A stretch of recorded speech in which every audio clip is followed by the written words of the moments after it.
Desde a juventude fui ensinado a nunca conversar com estranhos, e durante a minha infância segui à risca essa lição. No entanto, ao entrar na vida adulta, percebi que as coisas mudam, e muitas vezes há boas razões para interagir com pessoas desconhecidas, especialmente quando nos encontramos sozinhos. Tudo começou quando me tornei um motorista de caminhão, enfrentando longas e solitárias estradas que começaram a afetar minha sanidade. Foi então que comecei a dar carona a caroneiros que estavam indo na mesma direção que eu. Parecia ser a solução perfeita para minha solidão, e frequentemente esses encontros resultavam em amizades inesperadas. Meu trabalho era absolutamente perfeito, até aquela noite de novembro. Após entregar minha carga no depósito designado, estava a caminho de retornar à base, sabendo que enfrentaria uma longa jornada noturna. Algumas horas após o início da viagem, avistei um homem à beira da estrada, segurando uma sacola preta e uma placa com o destino exato que eu buscava. Geralmente, depois de certo horário, teria ignorado esse tipo de situação, mas algo naquele homem me fez sentir que eu deveria oferecer uma carona. Além disso, a perspectiva de companhia na viagem me agradou. Então parei o caminhão, abaixei a janela e perguntei a ele para onde estava indo, mesmo que já soubesse pela placa. Ele simplesmente apontou para a placa e olhou para mim. Senti um desconforto crescente, mas era tarde demais para voltar atrás. Então o convidei a entrar. Isso acabou sendo um grande erro. O homem entrou e sentou-se no banco do passageiro, trajando roupas inteiramente negras, com uma corrente prateada saindo do bolso superior de seu casaco. No início hesitei, mas depois reuni coragem e estendi minha mão para cumprimentá-lo. Sua mão estava fria, uma frieza que não se explicava apenas pelo clima. Era um frio úmido, pegajoso e antinatural. Olhei para o rosto dele, que parecia ter uns 50 anos, com uma barba grisalha e olhos penetrantes que faziam você se sentir pequeno. Limpei a garganta e me apresentei, mas ele respondeu com um murmúrio áspero que não soava como um nome. Tudo o que consegui dizer foi: prazer em conhecê-lo, antes de voltar a atenção para a estrada. Decidi que seria melhor não forçar a conversa com o homem, a menos que ele iniciasse. Ele não parecia o tipo de pessoa com quem se podia brincar ou falar bobagens. No entanto, após alguns minutos, percebi que ele continuava a mexer inquietamente dentro da sacola, produzindo um som metálico perturbador, como metal batendo em metal. Depois de cerca de 1 hora de viagem, o homem não parava de mexer na sacola e, simultaneamente, emitia ruídos estranhos em um tom extremamente baixo. Aquilo estava me perturbando profundamente, a ponto de eu começar a planejar como me livrar daquele passageiro o mais rápido possível. Agora ele estava batendo com força naquilo que quer que estivesse dentro da sacola, seguido de sons de raspagem que lembravam o barulho de uma faca contra outra superfície. Eu havia alcançado meu limite e parei à beira da estrada. Embora não quisesse confrontar o homem, perguntei novamente: "O que tem na sacola?" Mais uma vez, ele respondeu com aquele tom ríspido: "Cuide dos seus próprios assuntos." Tentei passar por cima como se fosse apenas uma piada sarcástica, embora eu soubesse que não era. À medida que continuamos a viagem, o barulho dentro da sacola aumentava, e ele persistia em me encarar com um olhar hostil, causando arrepios na minha pele. Geralmente eu ligaria o rádio para aliviar o desconforto de um passageiro silencioso, mas meu rádio estava quebrado naquela semana e ainda não havia sido consertado. Na tentativa de evitar seu olhar penetrante, finalmente perguntei: "O que tem na sacola?" Mas imediatamente me arrependi. Ele olhou diretamente para mim e disparou: "Cuide dos seus próprios assuntos." Balancei a cabeça e continuei dirigindo, já preocupado com a perspectiva de passar mais 3 horas com aquele homem no meu caminhão. Finalmente a pressão tornou-se insuportável e parei à beira da estrada novamente. Dessa vez não tive escolha senão perguntar mais uma vez: "O que tem na sacola?" Ele me encarou com intensidade e repetiu: "Cuide dos seus próprios assuntos." Concordando, fingi ter um pneu furado na roda de trás e perguntei se ele se importaria de verificar, enquanto eu pegaria o kit de reparo. Ele me olhou com ódio, então saiu do caminhão e foi para trás. Não perdi tempo e pisei fundo no acelerador, deixando-o para trás. Pelo espelho retrovisor, pude ver que ele estava me observando com um sorriso sinistro no rosto e as mãos cobertas de algo que parecia ser sangue. Essa imagem me assombraria por muito tempo. Ao chegar à base, tentei desesperadamente esquecer aquele encontro perturbador. Mas logo percebi que ele havia deixado sua sacola para trás. Naturalmente, a curiosidade me consumiu e acabei olhando dentro dela, apesar de sentir que não deveria. A sacola continha uma variedade de objetos metálicos, todos aparentando serem instrumentos de tortura, de facas a algemas, cordas e barras, todos cobertos de sangue. Não sei por que não entreguei a sacola às autoridades naquele momento, mas senti que, devido às minhas impressões digitais, aquilo poderia se voltar contra mim. Levei a sacola para casa e a examinei mais minuciosamente. Para meu horror, encontrei no fundo da sacola uma foto do meu próprio caminhão, uma foto da minha placa e uma foto minha segurando a sacola. Mal consegui dormir naquela noite, assombrado pela imagem daquele homem e seus objetos sinistros. No entanto, decidi que precisava fazer algo.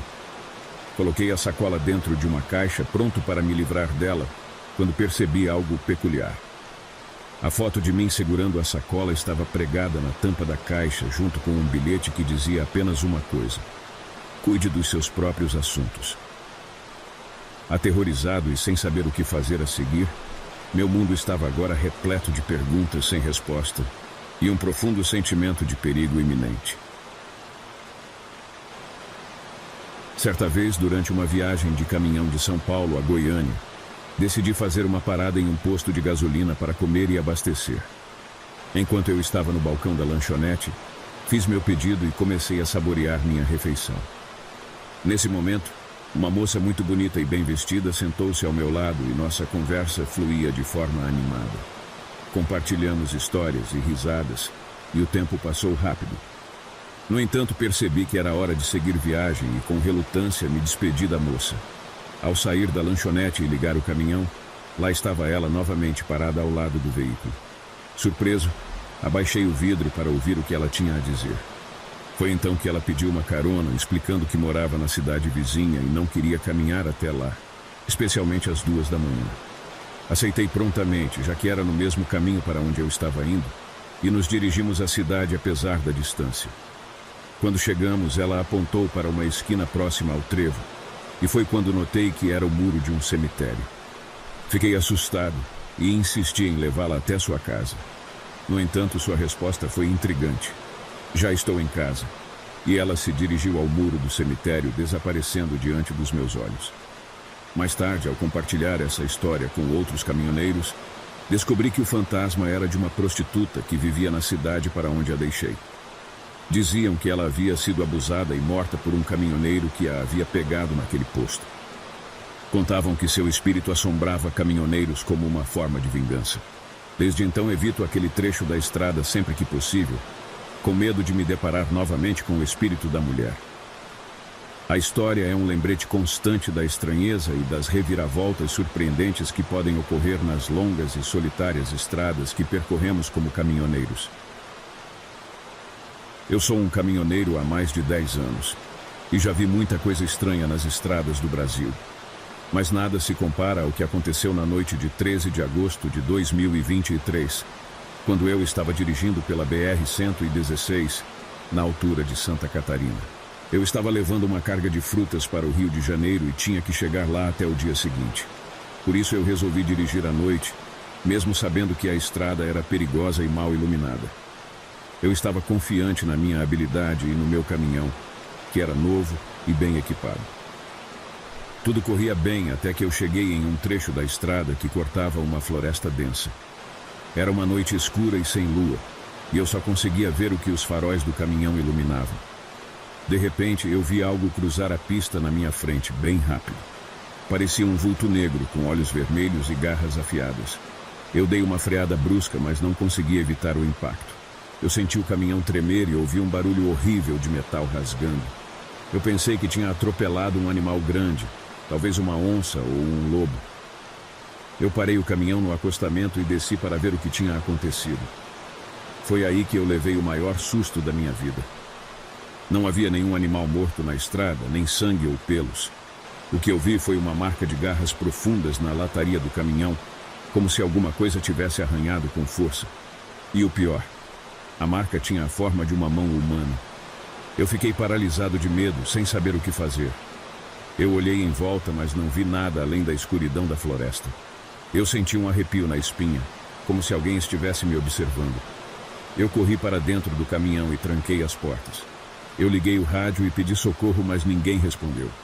Acelerei o caminhão para sair dali o mais rápido possível. Eu não me importei com a carga ou com o prejuízo. Eu só queria me salvar. Eu nunca mais voltei por aquela estrada, nem à noite, nem de dia. Eu não sei o que eu vi naquela noite, mas eu tenho certeza de que foi algo sobrenatural e maligno. Algo que não pertence a este mundo. Eu sou caminhoneiro há mais de 20 anos e já vi muita coisa estranha nas estradas do Brasil. Mas nada se compara ao que aconteceu comigo na noite que irei relatar aqui. Eu estava levando uma carga de alimentos processados para Belo Horizonte e tinha que passar por uma estrada que atravessava uma reserva indígena.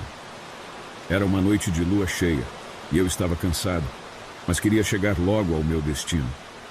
Eu estava sozinho na cabine e não havia nenhum outro veículo na estrada. Foi quando eu ouvi um barulho estranho vindo da traseira do caminhão. Parecia um arranhão, como se alguém estivesse tentando abrir a porta do baú. Eu achei que fosse algum animal ou algum ladrão de carga. Eu olhei pelo retrovisor, mas não vi nada. Eu continuei dirigindo, mas o barulho continuou, cada vez mais forte. Eu resolvi parar o caminhão no acostamento e ver o que estava acontecendo. Eu peguei uma lanterna e uma faca e desci da cabine. Eu fui até a porta do baú e tentei abri-la, mas ela estava trancada por dentro. Eu achei aquilo muito estranho, pois eu tinha certeza de que tinha fechado a porta por fora. Eu bati na porta e gritei: "Quem está aí? O que você quer?" Eu não obtive resposta, mas o barulho parou. Com a lanterna na mão, dei a volta no caminhão, buscando alguma pista do que poderia ter causado aquele barulho. Nada parecia fora do lugar, e a estrada permanecia deserta, sem nenhum sinal de vida humana. Decidi tentar abrir a porta do baú novamente. Com um movimento lento e cauteloso, a maçaneta cedeu, e a porta se abriu com um rangido. Minha lanterna revelou o interior do compartimento de carga, mas não havia nada além dos alimentos processados espalhados. Nenhum ladrão, nenhum animal, ninguém. Decidi continuar a viagem, mas com uma sensação incômoda de que algo não estava certo. À medida que avançava pela estrada que cortava a reserva indígena, mantive a atenção redobrada, esperando qualquer sinal de movimento ou explicação para o incidente estranho. A noite prosseguiu sem mais incidentes, e finalmente cheguei ao meu destino em Belo Horizonte. Mas até hoje não consigo explicar o que teria causado o barulho na traseira do caminhão e trancado a porta do baú por dentro.